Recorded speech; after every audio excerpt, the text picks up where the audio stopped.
तख्त बदलने से पहले नक्शे बदलते हैं और नक्शे बदलने से पहले इतिहास नए शासकों का चुनाव करता है और इसे ही डीलिमिटेशन के संदर्भ में समझा जाना आज के लिए उपयुक्त है। दक्षिण का जो पूरा नैरेटिव बनाया जाता है उसको अगर हम सोचते हैं तो अभी 543 सीटों में जो आपके द्वारा बनाया गया है उसमें 129 सांसद इस सदन में बैठते हैं। मान्यवर, लगभग 23.76% दक्षिण के सांसदों का यहां शक्ति है। अब 50% वृद्धि होने के बाद 129 की जगह 195 सांसद बैठेंगे और उनकी शक्ति 23.97% मतलब 24% होगी। कम नहीं हो रही है, बढ़ रही है। नमस्कार दोस्तों, मैं हूँ राजेंद्र। आप देख रहे थे लोकतंत्र लेंस। यदि आप इस चैनल पर पहली बार आए तो प्लीज चैनल को सब्सक्राइब करके जाइए। इमेजिन कीजिए आप मतदान करने गए, आपने ईवीएम पर अपना वोट डाला और आपको लगा कि आपने लोकतंत्र में अपनी भूमिका निभा दी, जबकि मैं कहूं कि आपकी वोट की राजनीतिक कीमत बरसों पहले एक संवैधानिक प्रक्रिया के तहत निर्धारित कर दी गई थी। उस संवैधानिक प्रक्रिया का नाम है डीलिमिटेशन, परिसीमन, जिसमें कोई चुनाव नहीं होता, कोई प्रचार नहीं होता, कोई भाषण, कोई रैली का आयोजन नहीं होता। फिर भी उसके बावजूद वो तय कर देती है कि संसद का राजनीतिक संतुलन कैसा होगा। तो सोशल मीडिया पर लोग सवाल पूछ रहे हैं कि 2029 कौन जीतेगा, जबकि पॉलिटिकल साइंस का कोई भी स्टूडेंट होगा तो वो ये प्रश्न पूछेगा कि 2029 के चुनाव की भूमिका किसने निर्धारित की। तो हमें यही समझना है। आज इंडियन पॉलिटिक्स का सबसे ट्रेंडिंग टॉपिक है डीलिमिटेशन।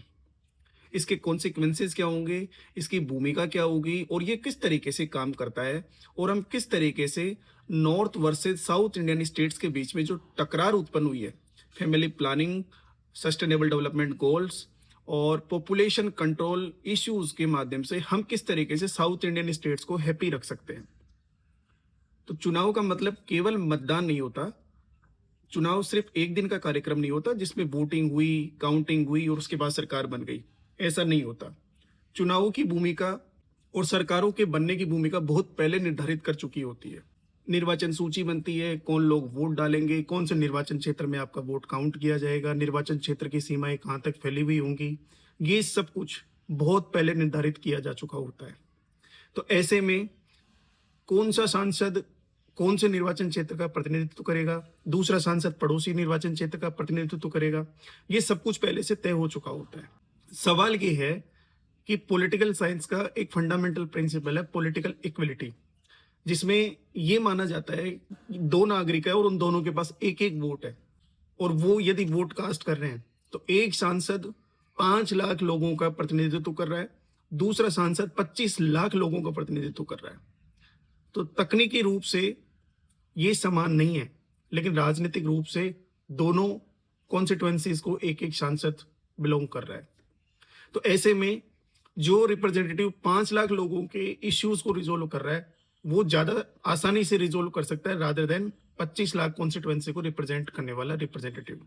तो इसलिए पॉलिटिकल इक्वलिटी यानी जितने लोग उतने वोट, और जिन लोगों की संख्या ज्यादा होगी उनके आधार पे उनकी वोट्स की काउंटिंग भी होगी और उनका रिप्रेजेंटेशन भी ज्यादा होगा। जबकि फेडरल इक्वलिटी का कॉन्सेप्ट ये है कि सिर्फ जनसंख्या को साइड में रखते हुए हमें राज्यों को भी बराबर की इंपोर्टेंस देनी होगी। यानी भारत राज्यों का संघ है। मींस जिन राज्यों ने 1970s में भारत सरकार की पॉपुलेशन प्लानिंग और population control, human development index, खाद्य सुरक्षा श्रृंखला को मजबूत करने में ज्यादा इंपोर्टेंट रोल प्ले किया था, तो उन राज्यों को हम दंडित क्यों करें। नॉर्थर्न स्टेट्स ने पॉपुलेशन कंट्रोल में बिल्कुल भी रुचि नहीं दिखाई, तो ऐसे में साउथ इंडियन स्टेट्स को ये लग रहा है कि पॉलिटिकल इक्वलिटी के कॉन्सेप्ट को साइड में रखते हुए फेडरल इक्वलिटी के कॉन्सेप्ट पे सरकार फोकस करे।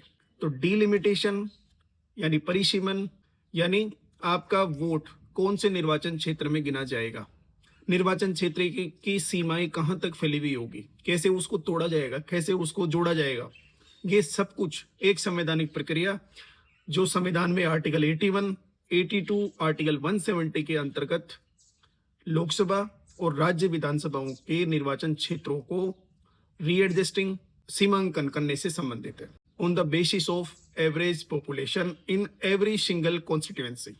अब एक बार बाहर की तरफ चलते हैं। अमेरिका में एक कॉन्सेप्ट काम करता है जिसको गेरीमेंडरिंग कहते हैं। गेरीमेंडरिंग भी भारत के परिसीमन की तरह चुनावी मानचित्र से संबंधित है। मीन्स वहां भी जो राजनीतिक दल सरकार में होता है वो इलेक्शन में अपने आप को फायदा दिलाने के लिए, अपनी पार्टी को फायदा दिलाने के लिए वो चुनाव क्षेत्रों को अपनी मर्जी से तोड़ता मरोड़ता है। कुछ चुनावी क्षेत्रों का आकार सांप की आकृति की तरह हो जाता है, कई बार समुदायों को बांट दिया जाता है, कई बार वोटर्स को डिवाइड कर दिया जाता है। इस तरीके से मैनिपुलेट किया जाता है इलेक्टोरल कॉन्स्टिट्यूएंसीज को, ताकि चुनाव लड़ रही सत्ताधारी पार्टी को फायदा हो सके। लेकिन हमारे यहाँ ऐसा नहीं है। कुछ लोग इसे गेरीमेंडरिंग से हमारी डीलिमिटेशन कमीशन की तुलना करते हैं, लेकिन मैं उससे सहमत नहीं हूँ। हमारा डीलिमिटेशन कमीशन परिसीमन आयोग आर्टिकल 82 के तहत एक संवैधानिक प्रक्रिया संसद के द्वारा निर्धारित किया जाता है, निर्मित किया जाता है, और जिसमें सुप्रीम कोर्ट के रिटायर्ड जज अध्यक्ष होते हैं, बाकी चीफ इलेक्शन कमिश्नर या इलेक्शन कमिश्नर उसके मेंबर्स होते हैं। वो एक पारदर्शी, बेहद मजबूत मानदंडों के साथ, बेहद चयन प्रक्रिया और सभी राज्यों की निर्धारित भूमिकाओं के आधार पे निर्वाचन क्षेत्रों की समीक्षाएं करते हैं और उनको निर्धारित करते हैं, उनको सीमांकन करते हैं, और पॉलिटिकल इक्वलिटी के कॉन्सेप्ट पे हमारी सीटों का निर्धारण होता है। किसी पक्ष या विपक्ष की बात नहीं है, यहाँ सिर्फ और सिर्फ भारत की चुनावी व्यवस्था की बात है।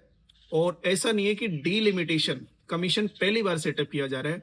आज़ादी के बाद से हम 4 बार पहले भी सेटअप कर चुके हैं, 1952, 1962, 1972 और 2002। उसके बाद काफ़ी लंबे समय से हमारे यहाँ पॉपुलेशन लगातार इंक्रीज होती गई और हम पॉपुलेशन को बराबर रिप्रेजेंट नहीं दे पा रहे पार्लियामेंट के अंदर और स्टेट लेजिस्लेचर्स के अंदर। 1970s में जब भारत सरकार की फैमिली प्लानिंग, पॉपुलेशन कंट्रोल और खाद्य सुरक्षा श्रृंखला को मजबूत करना, ह्यूमन डेवलपमेंट इंडेक्स जैसे इश्यूज को रिजोल्व करना या उसके मानदंडों पे खरा उतरना, तो ऐसे में कुछ नेशनल स्कीम्स चलाई गई थी और उन स्कीम्स को साउथ इंडियन स्टेट्स ने ज्यादा बेहतर तरीके से कारगर सिद्ध किया, उस पर काम किया और बहुत टैक्स रेवेन्यू कलेक्शन में भी ज्यादा इंपॉर्टेंट रोल प्ले किया। और इसकी वजह से साउथ इंडियन स्टेट्स डेवलपमेंट के मामले में नॉर्थ इंडियन स्टेट्स की तुलना में बहुत आगे निकल गए। और नॉर्थ स्टेट्स जो कि ना तो पॉपुलेशन कंट्रोल कर पाए, ना फैमिली प्लानिंग कर पाए, और ह्यूमन डेवलपमेंट इंडेक्स में जो गोल्स हमें अचीव करने थे उन पे बिल्कुल भी खरा नहीं उतरे। तो ऐसे में जब नॉर्थ इंडियन स्टेट्स की पॉपुलेशन लगातार बढ़ती चली गई और साउथ इंडियन स्टेट्स की पॉपुलेशन उस अनुपात में नहीं बढ़ी जिस अनुपात में बढ़नी चाहिए थी, तो ऐसे में जब डीलिमिटेशन किया जाएगा तो पॉलिटिकल इक्वलिटी के कॉन्सेप्ट के बिहाफ पे नॉर्थ इंडियन स्टेट्स का रिप्रेजेंटेशन लोकसभा और राज्य विधानसभाओं में ज्यादा हो सकता है। और साउथ इंडियन स्टेट्स को यही एक कंसर्न है जिसका रिजोल्व करना इस बिल को पास करने से पहले बहुत जरूरी है। तो साउथ इंडियन स्टेट्स को हम किस तरीके से खुश रख सकते हैं, इसके संदर्भ में 4 सॉल्यूशंस हैं जिनको गवर्नमेंट को इस बिल में इंक्लूड करने चाहिए या बिल को पास करने से पहले उनके सामने रखने चाहिए। पॉइंट नंबर 1, सीटों का अनुपात सुरक्षित रखना। यानी लोकसभा में अभी साउथ इंडियन स्टेट्स जितना प्रतिशत रिप्रेजेंटेशन अचीव कर रहे हैं उसी अनुपात में उनका रिप्रेजेंटेशन बढ़ाया जाना चाहिए, चाहे वो पॉपुलेशन के बिहाफ पे खरे ना उतर। जिन राज्यों ने family planning, population control, human development index के मानदंड और गोल्स और टैक्स रेवेन्यू कलेक्शन में ज्यादा शानदार परफॉर्मेंस और भूमिका निभाई है, उन राज्यों को अतिरिक्त सीटें रिवार्ड के रूप में पुरस्कृत की जानी चाहिए। Third, the government will also issue white paper regarding delimitation bill 2026 in which the suggestions, policies and issues will be totally shown to before the South Indian states, ताकि साउथ इंडियन स्टेट्स की नाराजगी और जो असंतुष्टपना है उसको काफी हद तक दूर किया जा सके। इसके अलावा एक अल्टरनेट ऑप्शन ये हो सकता है कि यदि पॉलिटिकल इक्वलिटी या पॉपुलेशन के बिहाफ पे यदि हम लोकसभा में रिप्रेजेंटेशन सुनिश्चित करते हैं और साउथ इंडियन स्टेट्स को उतनी सीटें एलोकेट नहीं होती है, तो हम उनको जो राज्यसभा है, सेकंड हाउस है, हाउस ऑफ स्टेट्स है, उसमें अतिरिक्त अनुपातिक रूप से सीटें रिजर्व कर सकते हैं, एलोकेट कर सकते हैं, ताकि कोई भी इंपॉर्टेंट बिल होगा तो ना तो वो ज्वाइंट सेशन में भी होगा, तब भी राज्यसभा ज्यादा बेटर इंपॉर्टेंट रोल प्ले कर सकती है। सिंगल हाउस से भी, इंडिविजुअल हाउस से भी यदि बिल पारित होगा तो साउथ इंडियन स्टेट्स लोकसभा की जगह राज्यसभा में अपना रोल ज्यादा बेहतर तरीके से प्ले कर सकते हैं, और इससे डेमोक्रेसी की जो मूल आत्मा है वो जीवित रहेगी। अब बात करते हैं आर्टिकल 81 की। आर्टिकल 81 में ये कहा गया है कि यदि डीलिमिटेशन होता है, जिसमें लोकसभा की निर्वाचन क्षेत्रों की समीक्षा की जाएगी और एवरेज पॉपुलेशन के आधार पर निर्वाचन क्षेत्रों का पुनर्गठन किया जाएगा, पुनर्सीमांकन किया जाएगा, तो वो किस आधार पर किया जाएगा? तो इसमें जनसंख्या को सबसे ज्यादा वेटेज दिया गया है, यानी जिस राज्य की जनसंख्या ज्यादा होगी उस राज्य की लोकसभा में एलोकेट सीट्स भी ज्यादा होंगे, यानी पॉलिटिकल इक्वलिटी के कॉन्सेप्ट को फॉलो किया गया है। आर्टिकल 82 के तहत डीलिमिटेशन कमीशन को सेटअप किया जाता है पार्लियामेंट के द्वारा। ये 3 सदस्यीय होता है। इसके जो अध्यक्ष होते हैं वो सुप्रीम कोर्ट के या तो वर्किंग जज होते हैं या रिटायर्ड जज होते हैं। इसके अलावा जो 2 मेंबर्स होते हैं उसमें ज्यादातर इलेक्शन कमीशन की तरफ से अपॉइंट किए हुए व्यक्ति होते हैं, चाहे सीईसी हो सकता है चाहे ईसी हो सकता है, और ये एक पूरी संवैधानिक प्रक्रिया के तहत काम करते हैं, पूरे नॉर्म्स को फॉलो करते हैं, पूरे रूल्स को फॉलो करते हैं, और पूरे देश की ज्योग्राफिकल कंडीशंस को अपने ध्यान में रखते हुए पुनर्सीमांकन करते हैं, पुनर्गठन करते हैं, ताकि हर निर्वाचन क्षेत्र में पॉपुलेशन को एवरेज रखा जा सके। 1952, 1962, 1972 फर्स्ट 3 डीलिमिटेशन कमीशन हमारी प्रथम 3 सेंसस के बाद लगातार आयोजित हो गए, उसके बाद कोई इश्यू नहीं हुआ। लेकिन 1970s में जो north versus south Indian states के बीच में जो रिवार्ड प्लानिंग, पॉपुलेशन कंट्रोल के संदर्भ में जो मतलब इस तरीके से जो इश्यूज खड़े हुए, उसके बाद गवर्नमेंट ने इसको कुछ हद तक फ्रीज कर दिया, और 42nd कॉन्स्टिट्यूशनल अमेंडमेंट एक्ट 1976 के माध्यम से इन्होंने ये कहा कि सन 2000 के बाद जो पहली सेंसस होगी तब तक हम लोकसभा और राज्य विधानसभाओं की इलेक्टोरल कॉन्स्टिट्यूएंसीज की नंबर्स को हम फ्रीज करने जा रहे हैं।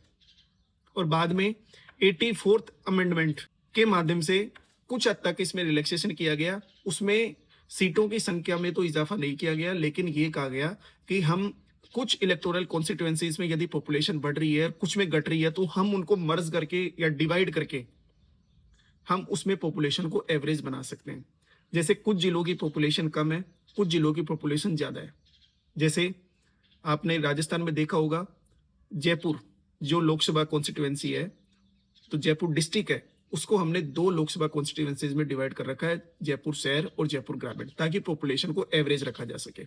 वैसे ही कुछ छोटे डिस्ट्रिक्ट्स है जो उस लेवल की पॉपुलेशन को रिप्रेजेंट नहीं कर पा रहे कि उनको एक पार्लियामेंट्री सीट बनाया जा सके, इसलिए हमने करौली और धौलपुर जैसे छोटे डिस्ट्रिक्ट्स को मिला के एक कॉन्स्टिट्यूएंसी बना दी। ये 84th CAA के माध्यम से निर्धारित किया गया। अब सन 2000 के बाद या 21वीं सदी में 2011 की सेंसस हुई, और 2011 की सेंसस होने के बाद 2021 में जो सेंसस होनी थी वो कोविड की वजह से डिले हो गई। वो सेंसस अब आयोजित हो रहे हैं, इसके आंकड़े अभी आएंगे, अभी चल रहा है। तो उस आंकड़ों के प्रकाशित होने से पहले, और गवर्नमेंट ने 33% रिजर्वेशन बिल जो महिलाओं के लिए पास कर दिया है, महिलाओं के लिए सीटों को आरक्षित करने से संबंधित, और सेंसस 2011 के आंकड़े प्रकाशित होने के साथ सरकार ये कह रही है कि हम 543 सीट्स को हम बढ़ाकर 850 सीट करने वाले हैं लोकसभा में, और 850 सीटों में ही हम 33% रिजर्वेशन महिलाओं को सुनिश्चित करेंगे। तो ऐसे में अपोजिशन ने इस बिल का लगातार विरोध किया, और अपोजिशन ये कह रहा है कि आप 850 सीटों में जो रिजर्वेशन देने जा रहे हो महिलाओं को, और डीलिमिटेशन बिल के माध्यम से जो भी कुछ आप प्रावधान या प्रोविजन करने वाले हो, वो आप 543 सीट्स में क्यों नहीं कर सकते? और साउथ इंडियन स्टेट्स के अलग कंसर्न है, तो इसलिए ये बिल फिलहाल पास नहीं हुआ है। लेकिन आने वाले टाइम में व्हाइट पेपर इश्यूज के माध्यम से, या फिर गवर्नमेंट किस तरीके से अपने फॉलो अप करती है, किस तरीके से साउथ इंडियन स्टेट्स को अपने विश्वास में लेती है, और अपोजिशन को किस तरीके से हैंडल करती है, ये देखने वाली बात होगी। अब थोड़ी पॉलिटिकल साइंस की किताबें खोलते हैं।